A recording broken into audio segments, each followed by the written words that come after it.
Hey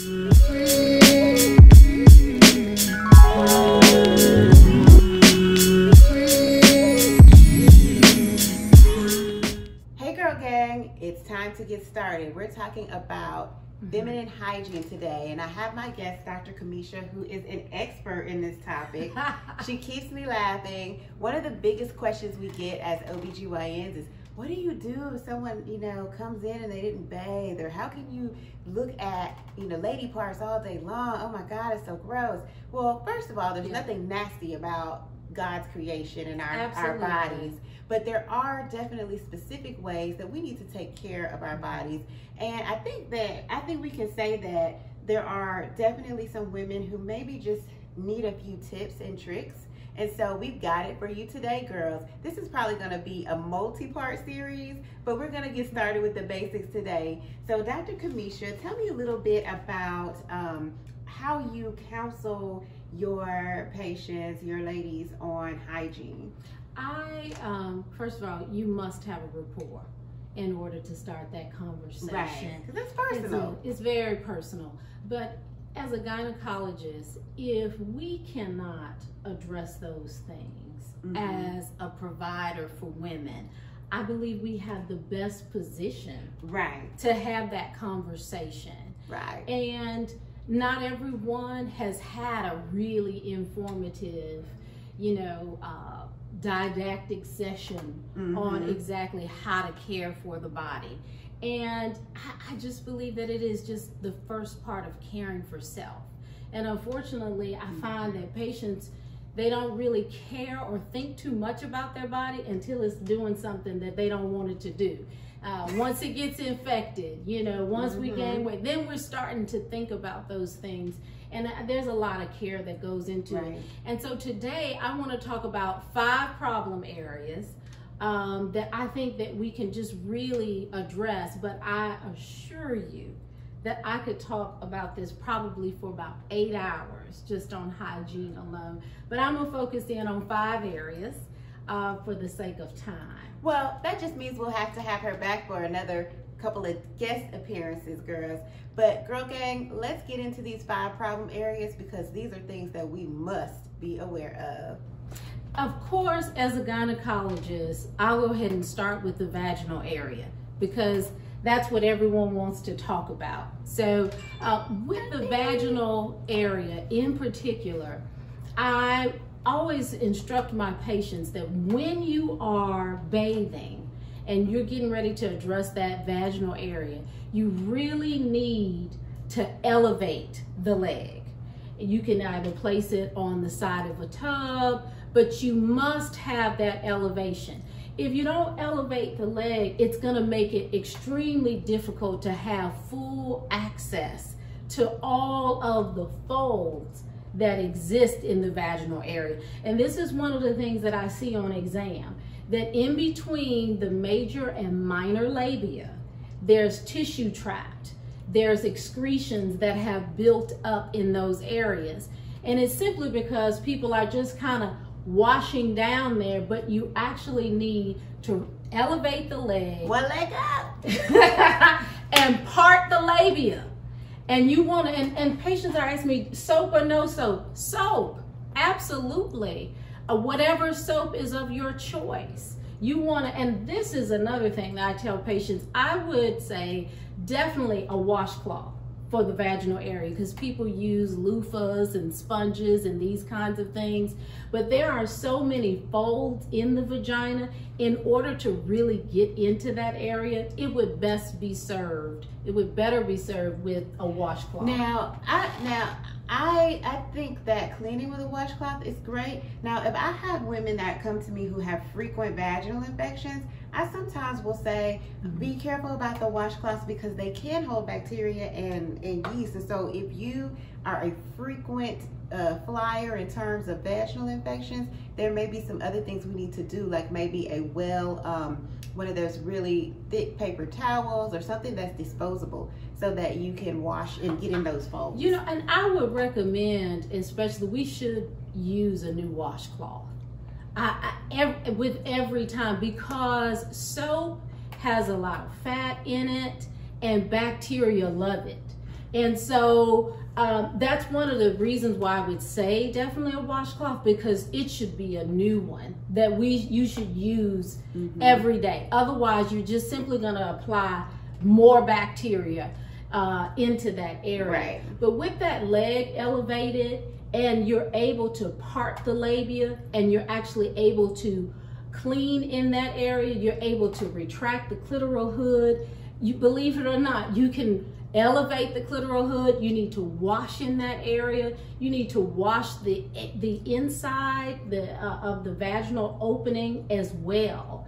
And then I would recommend, okay, we're gonna rinse that out, and now we need to get to that buttocks. We need to thoroughly wash the crevice. And then you also wanna part that cheek and make certain that you're applying some pressure around that anal opening, because there are multiple folds. And I'm telling you, I see tissue in there, I see stool that has been left behind, and it's just simply because that extra care to detail that we really need. Now, Dr. Kamesha, I want to like really break it down for the girl gang, like in terms of how much pressure to apply. I do think like with your choice of soap, you want to try to choose a neutral soap that will not disturb the pH. So like something that's pure. Sometimes the really scented soaps can cause bacterial vaginosis because they are chemicals that are changing the chemical balance. So when you're getting in there, you definitely need to apply some pressure and friction. But like one time I had a lady who was actually like stuffing the washcloth into her vagina and pulling out. Like, so you want to be reasonable with the amount of pressure and what you're doing. Don't go crazy with it, you know, because you don't want to be abrading and cutting up the lady parts. Just be, you know, gently wash, but you want to put some pressure in those areas where there are creases and folds for sure. Exactly. You know, it's not a washing board where you're taking, this is the pressure that your body could stand. And we want to, by no means, would I recommend you taking a full washcloth and inserting it into the vaginal area, but certainly cleaning around that vaginal opening and near the entrance of it is key. I see toilet tissue and dried secretions there all the time. And that little cottage cheese looking stuff, that's usually yeast that's stuck in between the folds. That's why it's so important to get that one leg up, girl, and really part the labia and get in between those folds. That's right. And as well as with the buttocks, you know, and we shouldn't feel ashamed or embarrassed about those things. This is your body. That was one of the things that my cousin always taught me. This is your body. There is no shame in it. And this is why I feel freely and passionate about it. This is you caring for yourself. We put great detail into our hair and our makeup. And then when it comes to our body, and which is going to keep us healthy, then we start to get a little cursory. And I would just encourage more detail.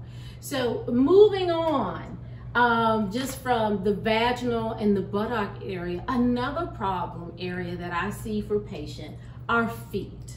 And one of the things that I learned, feet, absolutely. I think what happens is many people take showers, and so they just assume because I'm standing in the water and because the soap is washing down, that that's enough. Okay, so one of the things about feet is that you absolutely must wash in between each toe.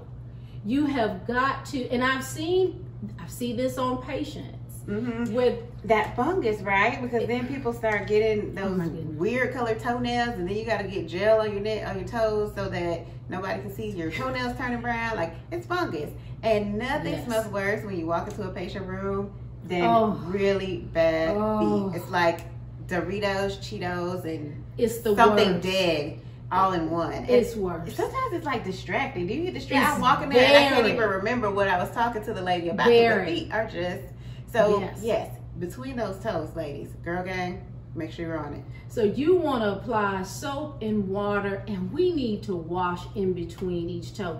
And for these ladies that like to wear the longer toenails, hey, you've got to clean underneath them as well. And if you're someone that, hey, I'm only going to do that when I go to the manicurist, then I would encourage you, okay, let's shore those toenails so that they are right there at the edge, because otherwise, just like your fingernails, you have got to clean underneath them, or otherwise they're going to get infected and they're going to grow thick.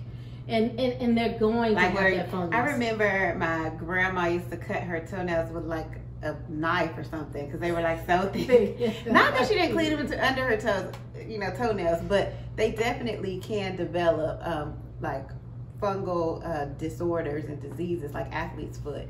So gotta really wash in between those toes. So if you haven't been on the toes, get on your toes. Absolutely, absolutely. I see where patients, the heels actually begin to shed the skin because there's so much fungus.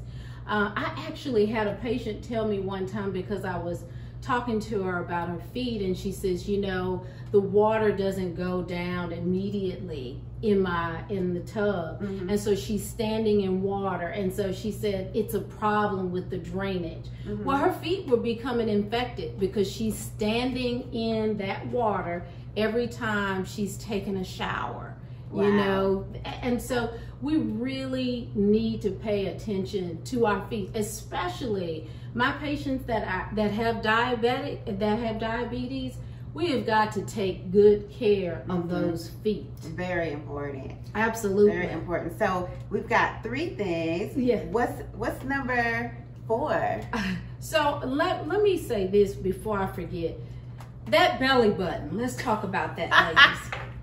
Because most of us have these innies at this point in our life, and it's just an area that people do not think about. I know, like when I go in to do surgical cases, we get in there with a Q-tip. So if you're having surgery, definitely really clean out your belly button, because you don't want to be, asleep and people are digging all kind of crud out your belly button. It happens. But it does happen, and it does. And some women will also sometimes have like inflammation inside the belly button. That's where it's actually oozing like pus and gross stuff. So belly button, big deal. It's you find lint, cotton, things from clothing that has mixed and become matted in with bodily secretions.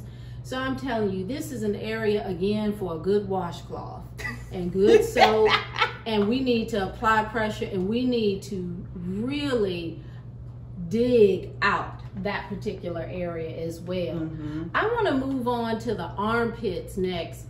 A lot of patients, I've noticed that they'll break out with boils underneath their arms. Yes, that's a really it can be a really difficult to treat disorder called hidradenitis, and it can create some pretty nasty boils. Like some patients have to have surgery for it. So yeah, I think that's another important place to really take care of. One of the things about this area too is that we want to shave, and when you're shaving, I want to encourage you, instead of buying the cute pink prissy shaver, get those razors that men use, because they're extremely sharp. And this is another thing that I would recommend. If for those of us that have more coarse hair, apply a little conditioner to that area to make that hair softer. Use that as your shave cream. Then take that sharp razor, and then, because it'll soften the hair. And then the sharper the razor, the fewer passes you have to go. That's what we want. I actually saw that on a video by like one of my favorite YouTubers, Beautiful Brown Baby Doll. So shout out to Dr. Nina. But that's huge, and I didn't even know about the conditioner thing. Yes, it'll soften that hair, because so when you keep going over that area again and again with that cheap razor, it's just causing an abrasion. It's gonna make the skin get inflamed, and then the skin wants to protect itself. It starts to swell. The skin is broken, and now it's open to infection. So I encourage them, for those of us that absolutely we want to shave, and I'm definitely one of those, I would really encourage you to get a good razor. But this is another area where you're going to take your washcloth, it's going to be good soap and good pressure, because there are so many glands underneath that arm, and you want to push that oil out of the skin, you know. And then you should decide, there's a difference between deodorant and antiperspirant. If you're, you know, the antiperspirant, it also has a little chemical in it that keeps the pores closed so that they're not able to release those secretions, whereas deodorant is just more of a perfume type of thing. And if you're someone that's going to sweat more, you want to look at the Mitchum. You know, those are the things that's an antiperspirant. That is something that is definitely, that's a product that's going to close those pores, and it's going to decrease the amount of sweating that you're going to have. And you know, speaking of sweating, I think it's really important for the girls to know, like, you have different types of sweat glands on the areas of your body that are hair producing. So like in the vaginal area, in the underarm area, in the area of your buttocks, these are called annular sweat glands, and they actually can produce all sorts of secretions that are thicker than, like, say, sweat that's running down your face or on your arm or your leg. And so when these secretions come out, they actually have an odor.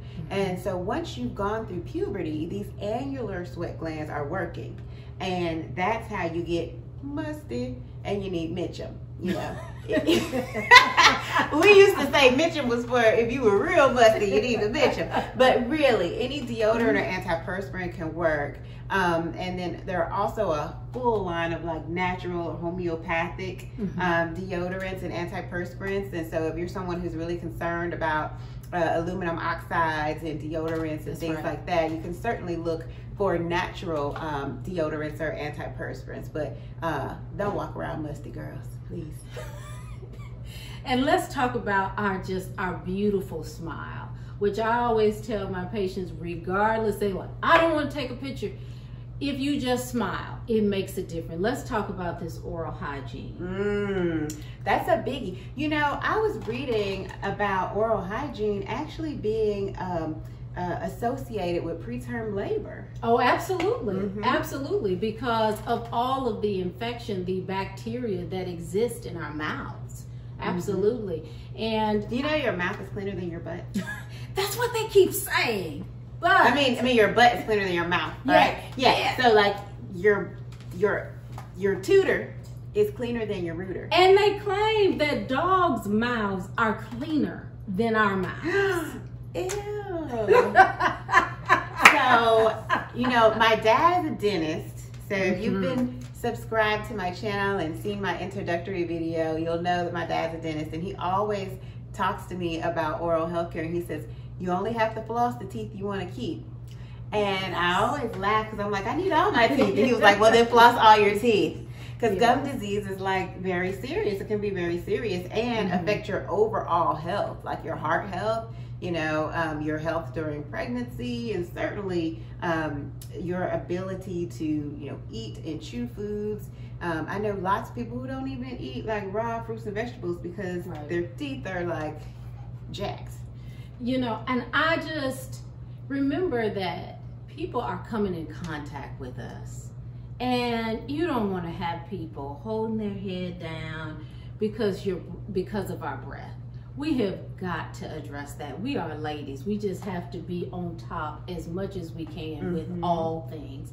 And so there are some simple things. I find that people are so interested in getting white teeth, but we're not talking about the breath that goes with it. So let's deal with that.